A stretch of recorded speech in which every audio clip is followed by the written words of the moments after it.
Soccer 605. We're here with Tom Hilsendeger, who is the South Dakota Soccer Referees State Assigner Coordinator.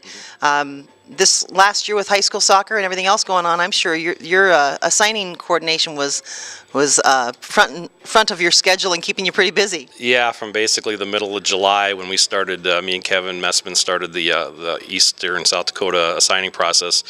That's basically what I did for 3 months. We did over like about 400 games, high school games. It was a ton of work.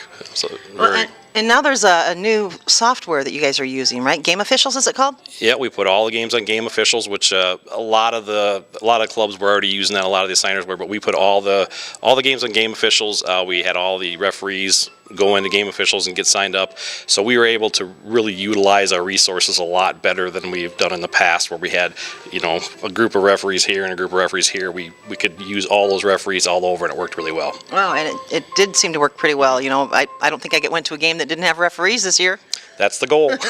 So there's more to assigning referees, though, than just putting a name in the slot for a center of AR1, AR2, and fourth if there's one. There's a lot more to it. What are some of the things that are taken into consideration? Well, you have to consider the level of the game. There's a world of difference between a JV game at this level and a varsity game at this level. You have to look at what the game needs for referees, and you have to look at what the referees need for games, because you want to challenge referees. You don't want to put them in over their head. You're looking to try and bring referees up the ladder without throwing them in too fast. And so, yeah, matching the referee to the game can be a difficult process. And sometimes you're rolling the dice a little bit, but you try and do the best you can. Yeah. Now, you work with high school games, club games, rec games, I'm sure. What about college games?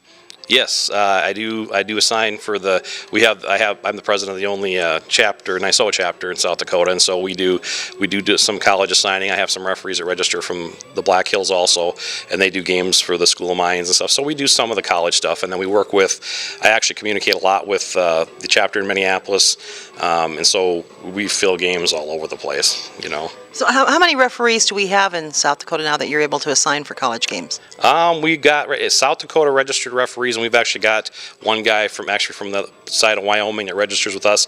I think we've got about 15 right now. Okay, so it's getting there, because we've got quite a few programs across the state. But we have a lot of referees that are in the Sioux Falls area. They're registered through Omaha. So there's more NYSOA referees, but as far as ones that are registered with our chapter, there's about 15. Okay. So. And then obviously you don't have the same referees on the same college games all the time, just like you don't with high school, right? Correct. You got to try and run them around and keep people fresh. Yep. So if someone were interested in becoming an assigner, how much of a demand is there for assigners, and what does the training involve? The training is I am an assigner instructor, and so I've been to that training, and so I can put this course on in South Dakota, and I do. Basically, when we have enough, if somebody's interested, they contact us, and we get enough people to make it a viable course, we hold a course. And so, we got to make it feasible financially to do this, and the state referee committee will pay for that. There is demand because every club really needs to have an assigner for their local leagues, and you have a lot of turnover where somebody does it for a year or two and then they get out of soccer. So there is a demand, and we have this class, every 2 years at least we put this class on, but we want to, I have a list of people right now, probably 3 or 4 people that are waiting for us to get enough people to have the class. So, well, and to know who is the appropriate referee for the level of the game requires you to get to know those referees too, doesn't it? Exactly. It's not just putting a name or even a grade. You can look at the referee's grade, but you have to know the referees. You have to have personal knowledge of the referees to be able to effectively assign them. If you just, one of the things that we talk about all the time in the assigner class is, you have to get references. If you get a referee that contacts you, I want to come in for this tournament, and you don't know who they are, their grade means nothing. You have to make contact with their home club and say, hey, somebody give me a reference. What can this referee do? That's only just good business. Yeah, makes sense. Now, when it comes to the young referees, there's been a lot of talk and a lot of action going on with the mentoring program. Mm-hmm. Does the mentoring become a part of the assigning?